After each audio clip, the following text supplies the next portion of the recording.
This episode is sponsored by SKS Luxury Appliances. If you've spent time around Signature Kitchen Suite, one thing designers notice right away is the technology. The interface feels familiar and intuitive because it's the same engineering that comes from LG, the company that produces the systems used in many of the luxury vehicles people drive today. Clients recognize it instantly and know how to navigate it, but SKS is also investing in designers through their Designer Rewards program and by sponsoring IDC. If you're specifying kitchens for serious cooks, give SKS a look. Learn more at sksappliances.com. SKS, built for people who truly love cooking. Hi, I'm Lori from To The Trade Frontier Design Community, and I have Karen Laos here. I'm so excited to talk to you, Karen. So thank you so much for coming on our show. You're welcome. I'm excited for our topic. Yeah, so I just randomly was scrolling Instagram as I do, and I saw your content. It was probably put into my FYP, and I just was like, this lady is saying the things that I think designers need to hear. But we'll get more into that, but so you know more about what she talks about. But first, why don't you introduce yourself? Tell us a little bit about you. Sure. Well, originally, I think about my childhood because when I was 6 years old, my dad actually took me to a flea market and he gave me a few dollars and he said, go have fun, but never pay full price. Ooh. And that was truly the moment that I realized, wait, what? You don't have to just put pay what's on the price tag. So that enabled me to continue I would say, successful career around having the confidence to ask. And so many people do not have that confidence. And he used to always teach me the squeaky wheel gets the grease. You don't have if you don't ask. The answer will always be no if you don't ask. So that was really drilled into me. But it is also important to say the other piece of my story, because I find a lot of women in particular, but people in general, relate to this. I grew up in a very traditional home. So my mom in the household, although she never said this out loud, she submitted to my dad's authority in the household. And I was very confused by that because in the community, she was a powerhouse. She was running all of these clubs and things and getting awards in the media. And I had to navigate, now through lots of growth work over the years, but really trying to figure out, my reconciliation was when I'm offering value to someone, which is usually producing something, then I can ask, and then I feel really confident. But when it's, I would say, like a voice, like my actual voice alone doesn't have value in the home or in relationships when it's just me. And not to get too deep around this, but I do think that it is important to acknowledge how our childhood shapes us related to the decisions that we make. And so it was an interesting just journey over the course of the years because at times, I would have a challenging time asking when it was something more related to me personally. And so then fast forward all the years later to when I started my business in 2020 after a long corporate career, primarily through communication, helping people speak with confidence through their delivery as well as their message, that I realized, okay, this is one of those things I've got to figure out so that I can continue continue the success. But for example, one time I was in a boardroom and I couldn't get the words out. I've been there. So yeah, it's intimidating, right? I mean, sometimes you're just like, I've been the only woman in a boardroom on numerous occasions where the deck felt stacked against me. I had an attorney there, their corporate attorney. I've had their vice president of sales, their CEO, and they're negotiating with me. Mm-hmm. So they've got 7 people with me as the opposing party. Wow. Yeah, that's a lot. Well, and that's such a good example of the situational times when we might feel more intimidated or there's an archetype of a person and then that triggers us for whatever reason. And in that particular case, I remember thinking, why is it that I am in this boardroom and yet and I can't seem to get the words out, but I'm commanding stages at companies like NASA, Google, all these different big brands. And I continue to learn the more people I talk to, how this is so common of, oh my gosh, I'm 52 years old and yet I feel like a 12-year-old in front of my boss. Somebody told me that once. And There's these situational things that we don't often realize. And so the more that we can. I think misogyny plays into all of our lives in ways we Yes. don't really acknowledge, Totally. and it's huge in our field, in design field, because everyone else typically, I'm not always, but everyone else usually on the project is a man in a designer's world. And she is on this, project site, on a build site with contractors and architects and, tile guy and a painter and, a whole construction team. And she might be one of the only women on that field. So when she comes up and says, oh, I have this idea, or I think we should do it this way, how do you think that's met? It's those kinds of things that force us, I feel like, to be afraid, because it's not always what our opinions aren't always met with someone responding by listening and respecting our opinion. So Yeah. we know that. It is so true. And I love that you just said we know that, because that's such a good example of knowing what you're stepping into. And that's so important in any situation, to have a strategy. And that's what's so important to me. And when I was stuck in that moment, there's more to the story, but ultimately I didn't agree with what my boss suggested I present, but I was taught you don't question your boss, so you just figure it out. But then when it came to the actual time, I couldn't get those words out. And I wished in hindsight, that I had said something months prior. And so what I love to help people do is have a strategy around what to say, but then also how to say it. So you're equipped, and before you walk into any scenario, or at least as much as you can, be ready for what might happen in those moments. Absolutely. I read not long ago Brene Brown's book about strong ground and all those rumble conversations, difficult conversations, and how we navigate them. And of course, she's working on the corporate level, and this is a much smaller, more intimate situation, but it still holds true in how we navigate that conversation that is difficult, so that we are remaining calm and respectful, even if others are not. So Oh my gosh, yes. hard. It's That is such so a hard hard. thing. I know. Well, and it's that balance of warmth and assertiveness, right? That Yes. making sure that you come across as friendly, but you're not a pushover. And then not being, you want to be assertive enough that people know, okay, I can't push her around. And yet, not being so strong then that you come across as unlikable completely. So it is so hard to be a woman in business. It really is. And I think it's not necessarily, while I think there are lots more tools and there are lots more women in the workforce today than there were even in my mom's generation or my grandmother's generation, which even, I am 51, and my grandmother was told when she went to college she could be a teacher or a nurse. That was it. Her father was a judge, and she wanted to be an attorney.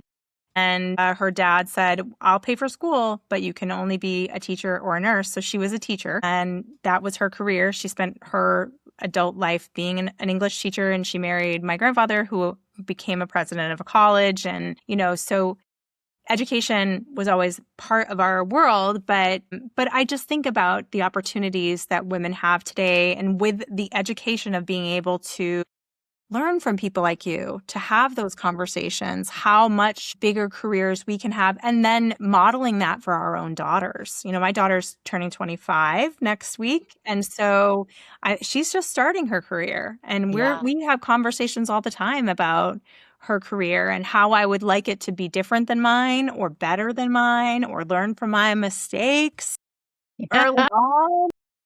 I remember years where I didn't take a vacation day, and Yes. Oh my all of the goodness. things you're talking about, and how we navigated because we were afraid, to get in there. So I really love that you're talking about this and teaching women how to have these conversations. You say after college you spent 4 years traveling with people. What did doing that do for your career later on down the road? The travel and the learning of truly how to understand other people and the perspectives of where other things are coming from, and just the mixed so much of life is expectations. You think, like, for example, I remember one of the first tours that we did was in Italy, and we got to the host family, and we were starving. We had been on the bus for about 9 hours. The host family gives us this amazing pasta dish, and they kept asking us, here more, manja, to have more.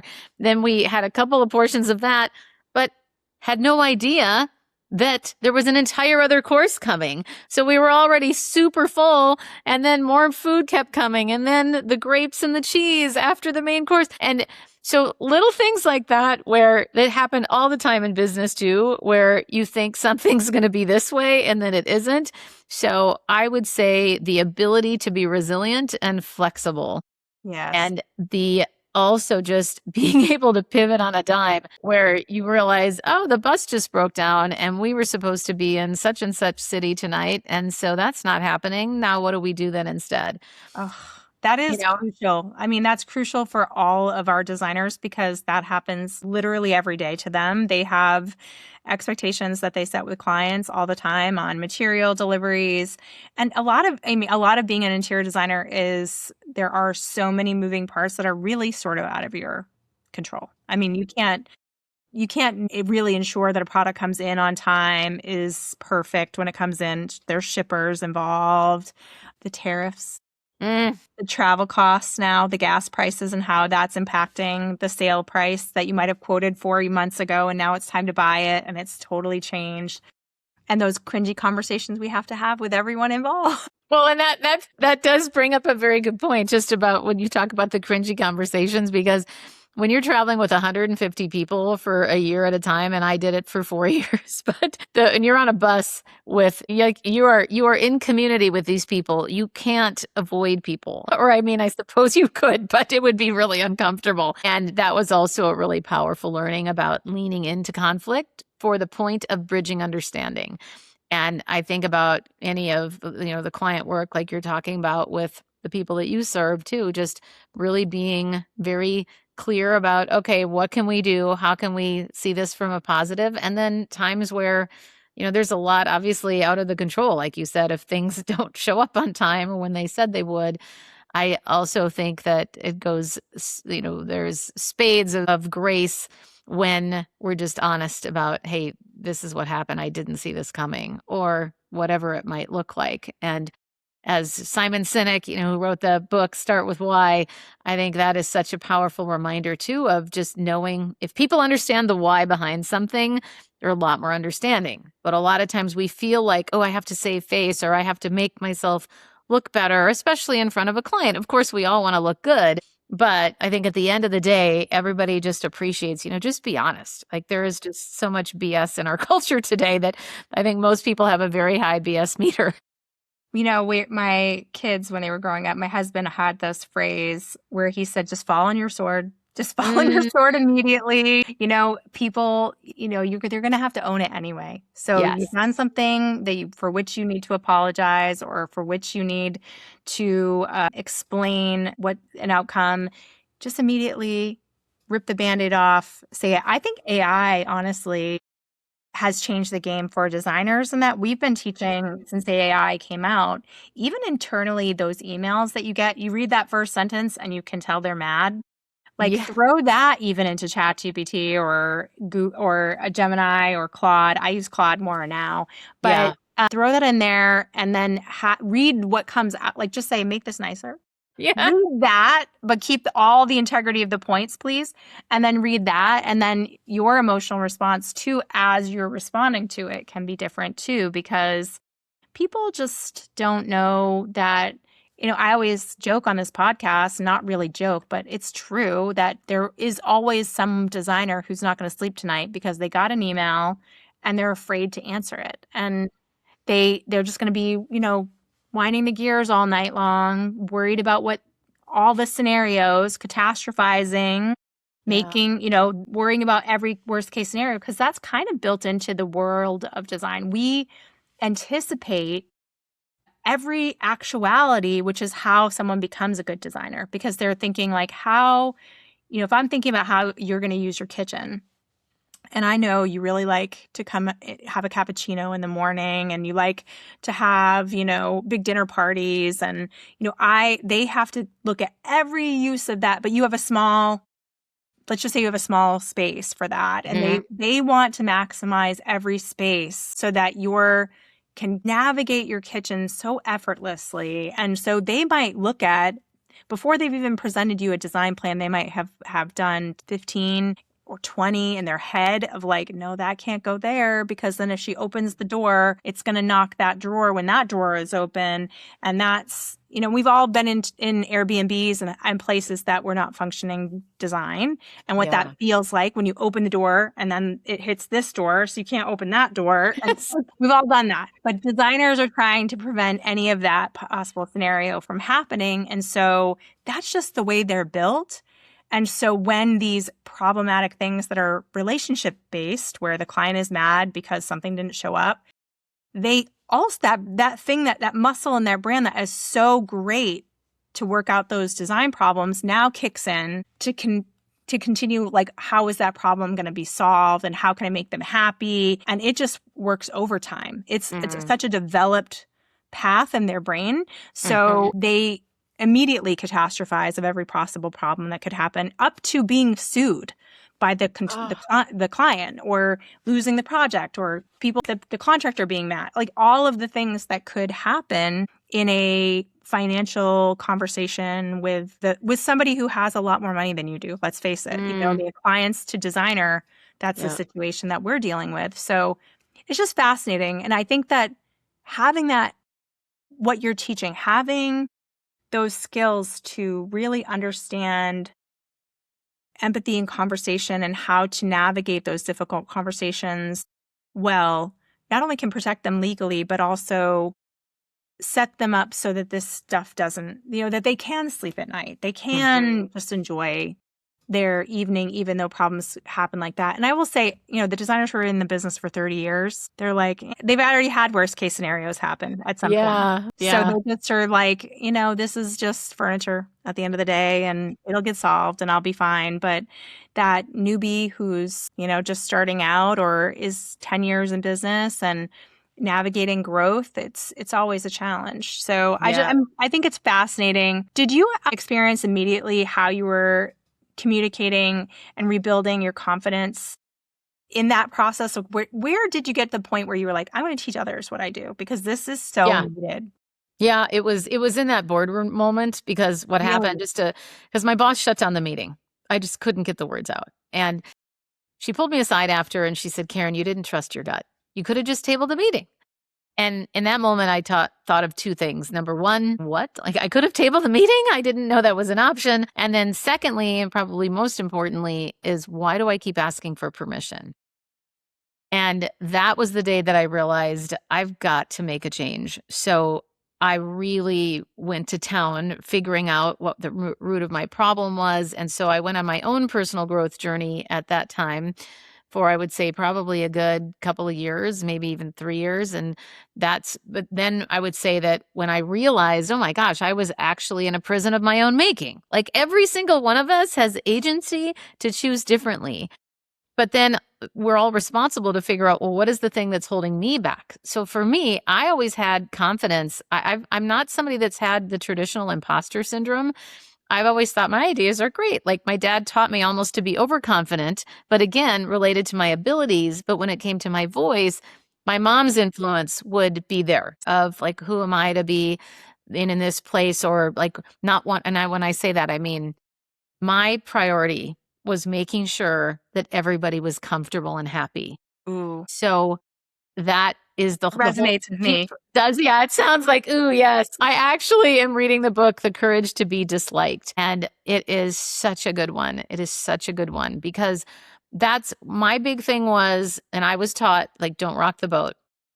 And so my fear was rocking the boat in that particular case. So that's why I bring up, I said earlier, like, sometimes a person might be an archetype of somebody else. And in this case, in that boardroom, my female boss, who was president of the company, years later through therapy, I realized, oh my gosh, she is the archetype of my dad. And so I just felt this like huge intimidation, and particularly in that space, because I also didn't agree. So all of this to say, I would have chosen differently, went to, again, all the work to do my own personal growth work, and then realized it is so empowering to free yourself.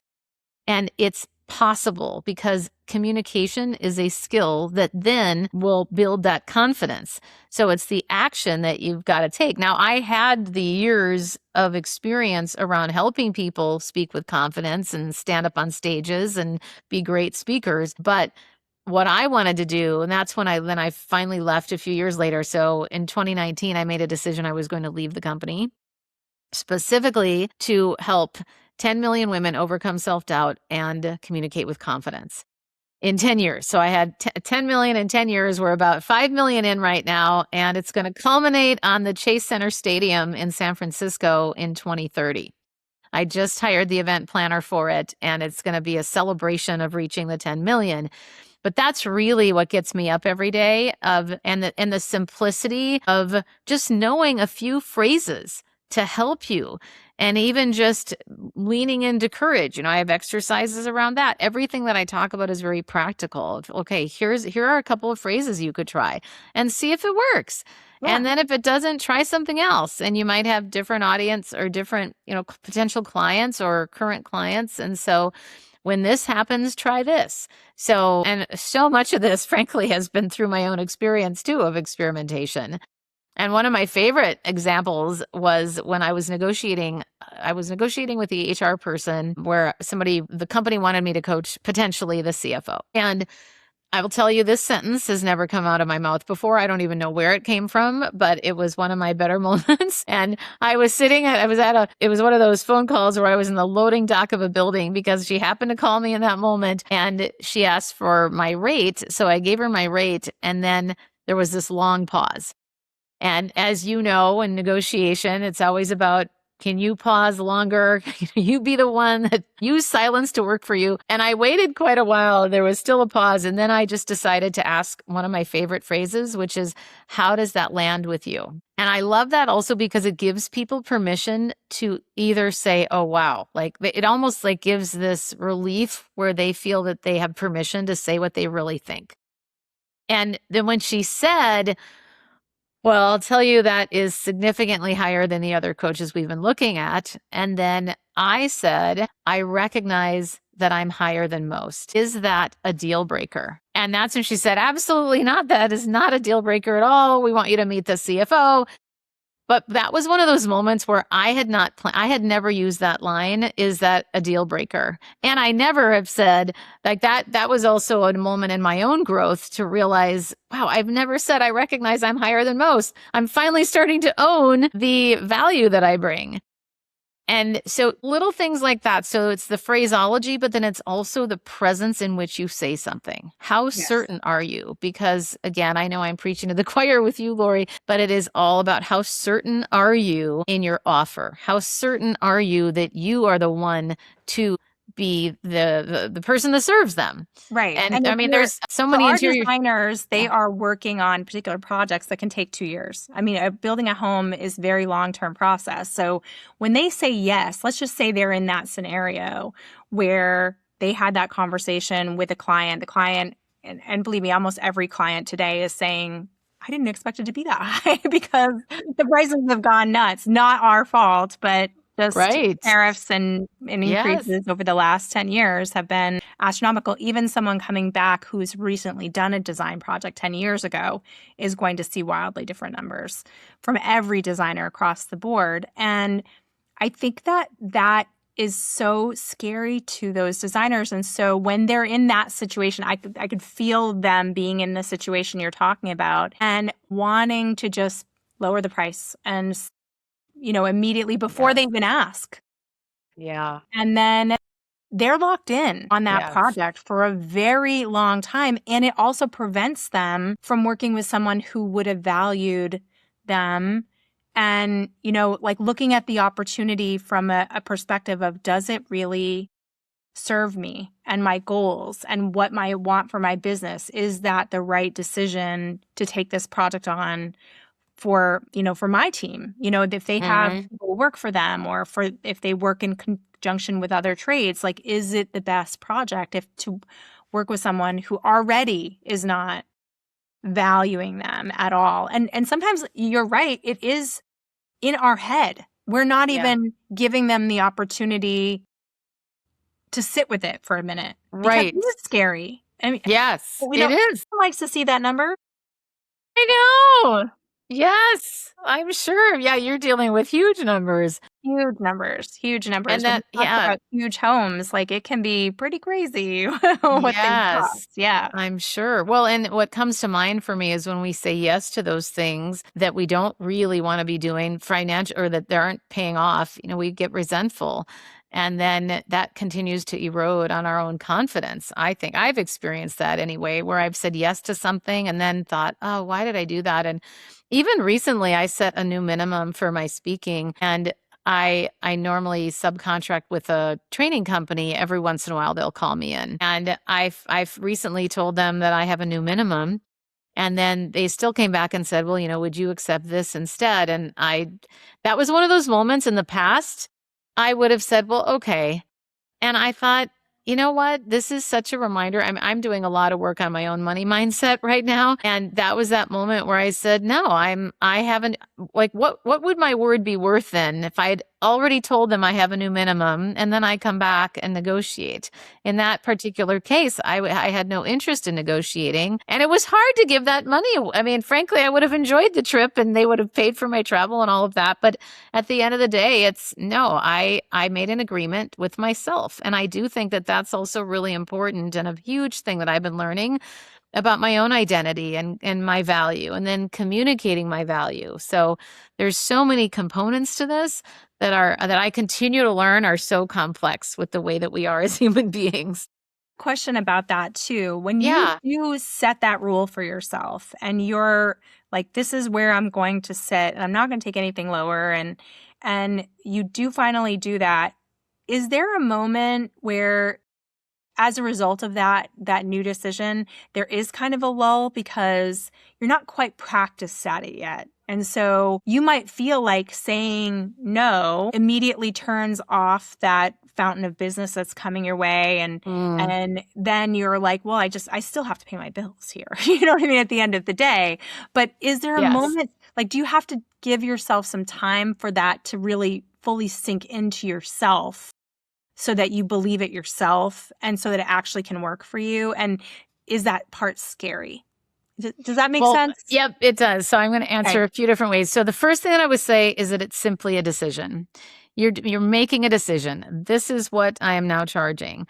Now, it is scary for sure. So I want to acknowledge that too, because believe me, I've been working on this, like really digging in for the past year on what my money story is. Grew up in a very frugal home, the whole scarcity mindset. How do I move past that? And I have been really learning a tremendous amount from my wealth mentor Susan Glusica, and so much of what she has taught me is the part about this identity, like and then just saying this is a decision I'm making. But here's what I think is fascinating: when you make the decision and you step into that with confidence of this is my new rate, let's say, that what I have seen is then these other opportunities pop up that are better than that.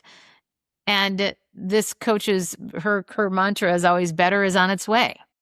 Right. So when I got the response from this recent engagement, a potential engagement I was mentioning, and they said, we can't make that work, but look forward to next thing. And I said, I understand. And I initially had said, I understand if that does not work for you. But I'll tell you, I felt it was one of those growth moments for me because in the past, I might have thought, oh, I should have just done it.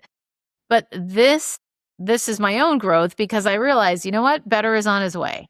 So, that was something in the, I don't know, just to speak real numbers here, that was $3,500. And that was for a corporate training where I do no sales. They just call me and do this. But then I turn around and I met a person on a plane within the few days. And now we're talking about a 6-figure contract. So it's so scary. It's like that, that analogy of a trapeze artist where the letting go and that limbo land of where you're between the letting go and then grabbing the next.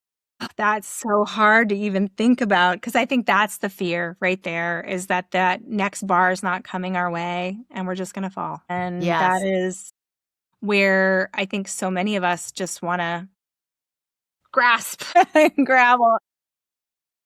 Well, believe me, yeah, and I've done a lot of intentional work on this, and it is so incredibly empowering when you take that stand for yourself. And I do think that a big part of this is trusting yourself, trusting that you will find yourself because you will create the right opportunities for yourself. And the more that I learn about wealth, the more I realize I can create it. It's not like I'm passively waiting for somebody, but it's getting out there. And obviously you have to take action, but then there's such a huge part of this that is also energetic. Do I believe it? And why can't I just decide today, hey, this is what I'm going to charge? And I feel like that a lot of people that come to me will ask me, well, I only have this, and this is especially true for women. I only, this air quotes, I only have, X years of experience compared to somebody else. How could I possibly charge that? And that's when I always come back to, it's a decision. Do you believe that the value that you are offering is worth that? And then if you do, then that's all that matters. Well, it's also, doing the numbers on, from backwards, like what is the salary you have to pay yourself, and your overhead if you have a team, and then the numbers right there of if you do the math backwards, like this is what we need to be operational and these are the sales we have to hit, then it kind of tells you can't take those jobs because they don't fit in the operational budget. And you can do it from the back end where you're like, okay, these are the salaries and this is the rent and this is the overhead. And, I want to make X and you need to be in there, and I have to have a retirement account, and I have to have insurance for the business, and I have to have the things that I need. You calculate all of that. And even if you're working from home, I don't really care. You work from home, and you're just by yourself. You still have to figure out those numbers. And then it helps what you can take and whether or not that job, because I know designers who've taken, like, they love the house, they love the project, they're an artist, they like the client, they feel sorry for the client, they maybe just went through something. So there's all of these other factors, and they're making that decision from a standpoint of the emotion of that. And like, this feels like an exciting project. And like you just said, I would love to go on that trip. I'd love to go see those people. I like them, or I like going there. That's not a business. That's not a financial part of your financial equation in any way, know? Right. So making that really about the numbers. Now, interior designers, they frequently say consumers don't even understand what they do, which is really true. We polled them, 95% said that they don't feel like consumers know what they do. Wow. How can a designer explain their expertise without sounding like I think a lot of people think that designers are trying to oversell product. They can make money on product, so that's the tricky part, because they're recommending and making money. Very similarly to any other business, by the way. Like, you don't go to your mechanic and he doesn't tell you what's wrong and also makes money on the parts. But for some reason, because we're women, that becomes an issue. How do you feel like they should tackle that, and delivering the list of services? Like, how do they explain that value that they can, bring to the table?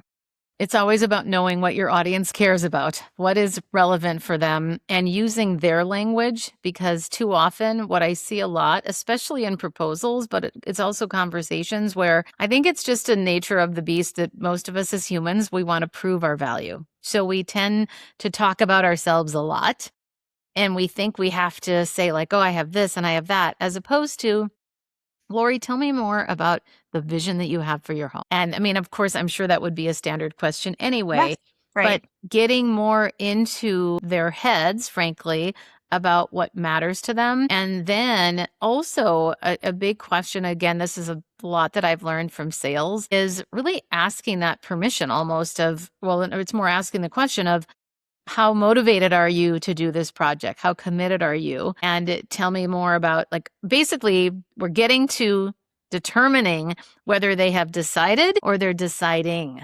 Right. So am I just kind of kicking around the tires and thinking about this? And so being clear about that first is going to also then connect to how you're communicating your value, because then you could look at, you can speak to the things that matter to them, and then also speak to the things that maybe they haven't even thought of. Like, how can you surprise and delight your clients or potential clients. I love that. I love that phrase. I love that phrase, surprise and delight. I think it's so true. We often get so stuck in the weeds and we forget about the customer service aspect of design. Exactly. There is such an emotional burden in design. You have no idea because it's so emotional for the client going through that process, whether it be a home that they're living in or they've moved out or they've saved and they've got this dream home that they're building.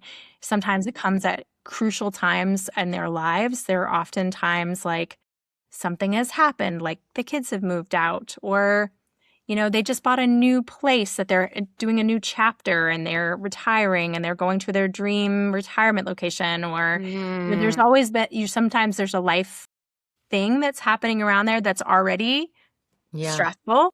Right. So it is so tied to that. So when presenting I just think of like them presenting a design concept, and they're showing the first renderings and they're so excited and how do we prevent that from clouding their judgment when it comes to the financial aspect? Do you teach that in your courses? You've talked about phrases. Like, what are some of those top phrases people use? Yeah, I have. Well, there's a number of them, I think, related to negotiation, for example. So one, if we're talking about, again, the number one thing is making sure that you're asking multiple questions and even simply and different the ways. Yeah. Like for okay. example, I love the phrase just simply curious.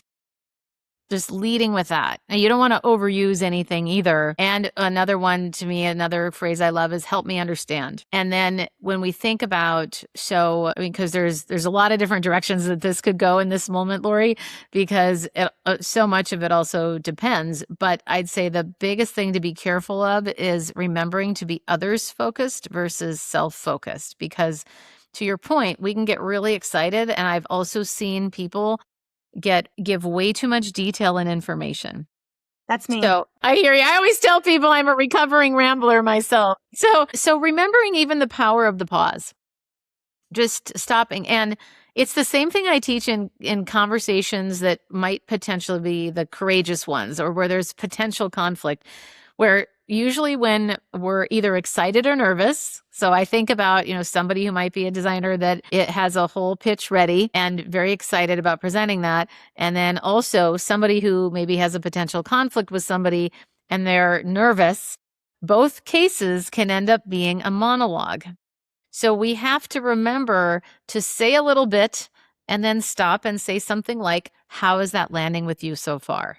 Right. Or another phrase I love is, how is this resonating? Or what's coming out for you in this moment? Or what's exciting as you're listening to this? What's exciting for you? And open-ended questions like that then can help inform, okay, I thought I was going to go over here and talk about, all the things that I could do in their living room, but what they really care about is their rec room. So let's focus more on that. Right. So it's being prepared, but then also goes back to that flexibility and resiliency to know, okay, let's listen here.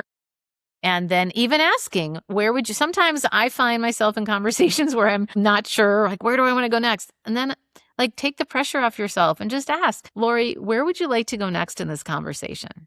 Right. Right. Where would you like to go from here? Yeah.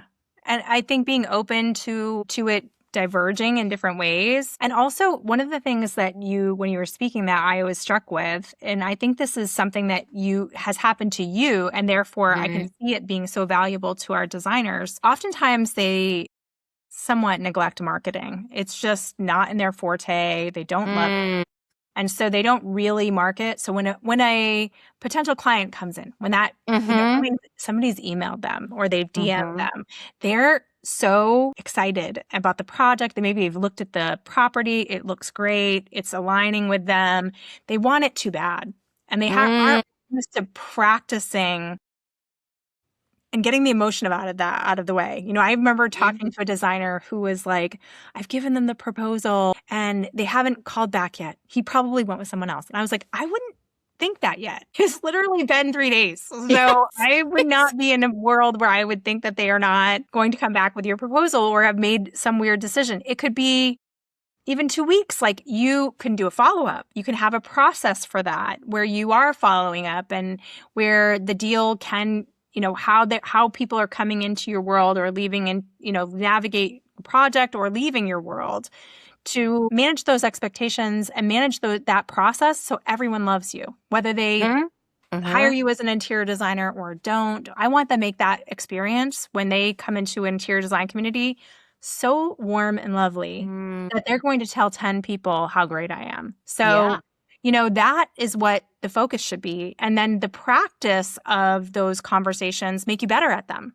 right? Isn't that what you're saying? I mean, that's what I'm getting, is that you didn't get to this point immediately. This took practice. Right. This is my entire, like that is really important, that it's my entire life's craft over the past 25 years. I've always been fascinated with language, but then starting in my communication journey with different, corporate clients, and that's really what I've been studying, is how to help people communicate with influence through their delivery and their content. I mean, that is everything that I've been doing. So the beautiful thing is that it is a skill. You don't just come out of the womb this way, just like professional athletes or any craft, like interior design or, what expertise.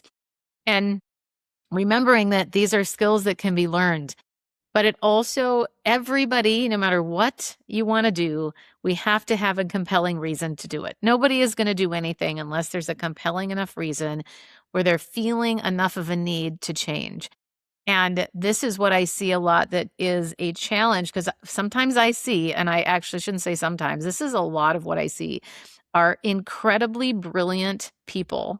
And again, I keep coming back, particularly women, that are misrepresenting themselves simply in their presence or in how they're coming across with their language. And I don't mean dialect. I mean, like, what are you actually saying? And this is where I don't see as enough people taking this seriously to say, I'm going to invest in this so that I can get better, commanding attention, being certain in the things that I'm saying, having all of these phrases at the ready, and taking time to record myself, have conversations in role play, see how these things come across, or at minimum, recording your own conversations in meetings where you have the ability to do that. And of course, there's permission.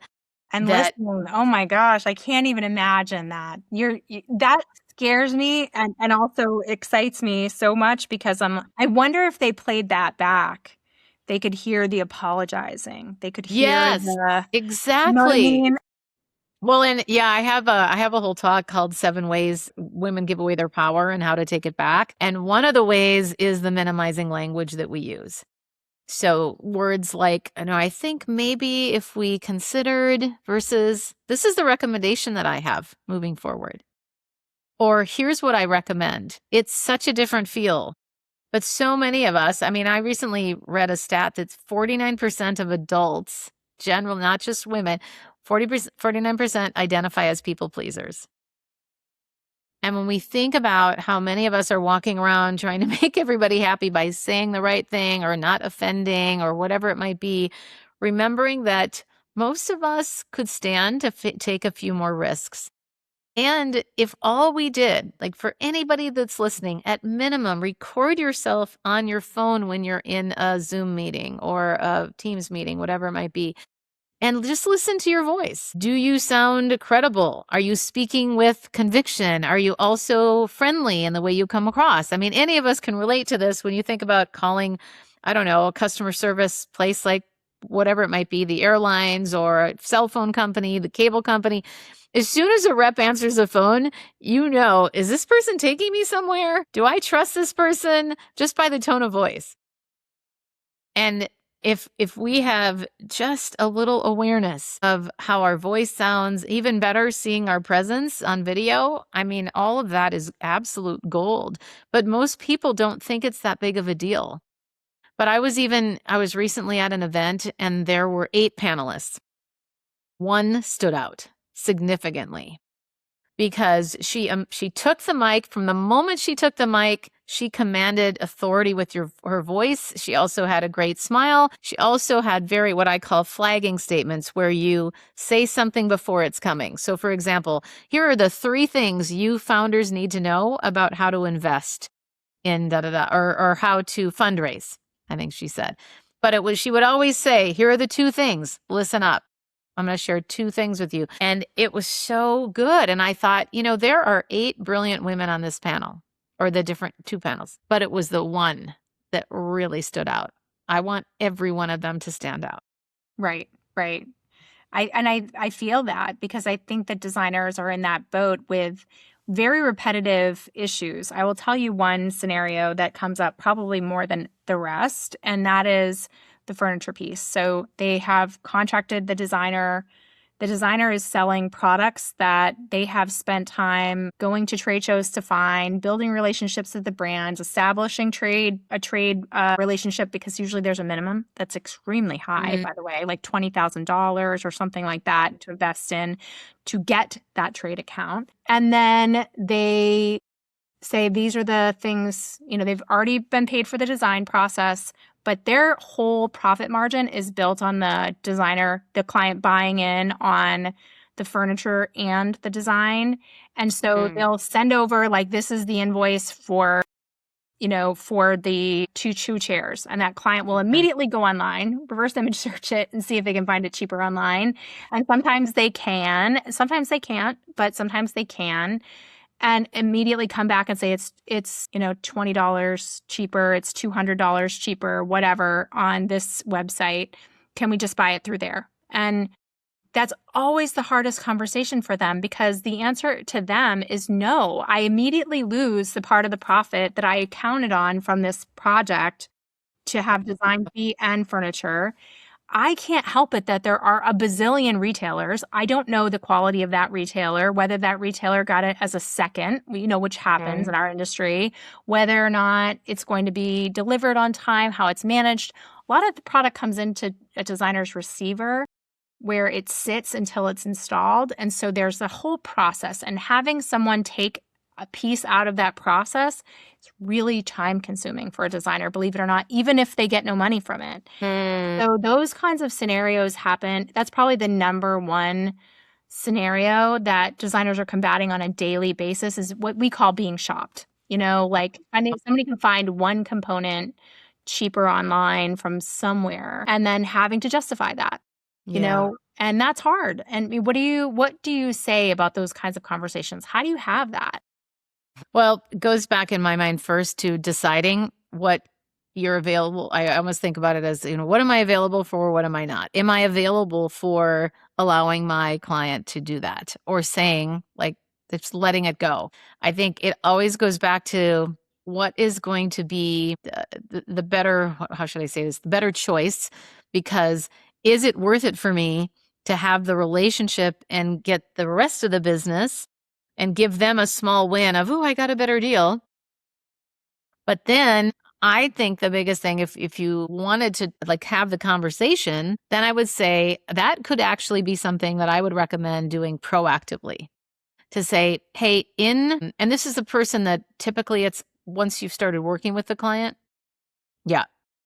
So saying, here are some parameters, just so we're both in agreement about the way that I work. This is my process, and let's talk about it. So it's basically managing expectations from the get-go. And one of the things could be to actually say that out loud. A lot of times, and in fact, this is a very common thing that happens, and I get it. I want to save money too, that you might be tempted to go look at online and see if you get a better deal, like just acknowledging that this happens. Yes. And then saying, so here's the reason why I have my prices the way I do, whatever logic the person might want to say. Well, I think, just so you know, like, I have experience in this area, the logic to me is that if they literally spent the hours it would take to go online, every sale of every item, to make sure where the lowest one, that they were lower than something that was available online, of which there are literally millions of SKUs, they would be spending more time navigating the internet, and the bill would be higher anyway. So that is really, I mean, if I spend more hours looking for the cheapest price on a lamp, Yeah, you know what I why are you mean? paying for the person to do all this? Why would you pay me to do that? But Yeah. sometimes you're going to come out a little ahead and sometimes you're going to come out a little behind. But overall, we try to be fair retail price. Yeah. That's Well, it. I think what you just said there is a perfect example of that. Of, hey, I want to have an open dialogue with you about this because I know a lot of people tend to do this. And here's in the end how it will be beneficial. And, be upfront, obviously, to say, there might be a time where you may get a better deal.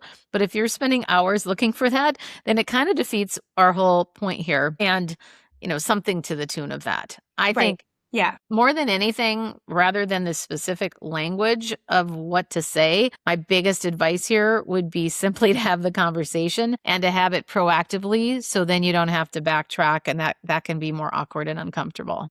With confident boundaries. Yes. Right? I mean, Yeah. I love that that's what your whole mission is, those confident boundaries where you've already made an agreement with yourself Yes. about what that parameter, those guardrails are.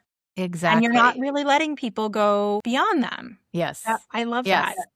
And Well, trusting that, again, better is on its way and that you're going to trust yourself knowing I can create something else. Opportunities love come to it. me. I love it. We have usually some lightning round at the end that I just think are fun questions. What's one sentence every woman should practice saying without apology? That doesn't work for me. Ooh, I love that one. Or I'm not available for that. I love that. What are you still afraid to ask for? That is a tough one, Lori. I know. It is probably things related to where I know it might inconvenience someone or disappoint someone.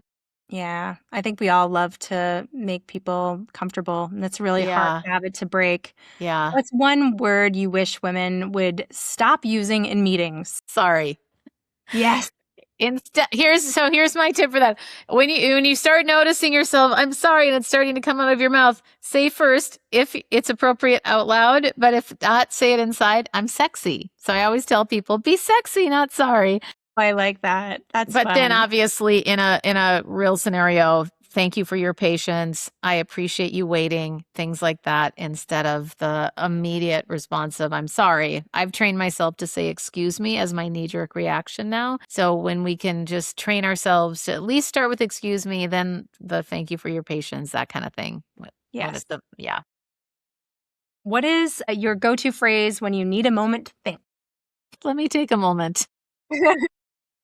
But even before that, I would say pausing for 1 to 2 seconds is actually just as effective. Yeah. That silence thing, right? I mean, giving the room a minute to breathe, and even if it's awkward for them, it's fine. It's fine at the end of the day. Yeah, it doesn't. Usually, it's not, and that's the thing. It feels awkward when we're doing it, but to the audience, it usually doesn't. And especially if we've incorporated pauses throughout our conversation or presentation, then it won't be weird. Yeah. What's one habit that instantly makes someone feel less credible or sound less credible? Does that make sense? Things like that. Yeah. Does that make sense? I think maybe we should consider. Yeah. Like, I think, I maybe, kinda. Those are words that often creep in, or things like, you know what I mean? It's just wasted filler words. Do you think that I'm just curious that this is one of the questions, but I think that in today's age, it's really interesting. If you had to have a difficult conversation, phone call, email, face to face, which is better? But I also think we live in a world where sometimes you just can't be face to face. It's really hard to have those conversations. It's sometimes those conversations are going to happen on email or Zoom or a phone call because we live in 2026 where we're not doing business with people that are further away. But what would you do you'd rather have conversation? Would it be phone call, email, face to face, Zoom?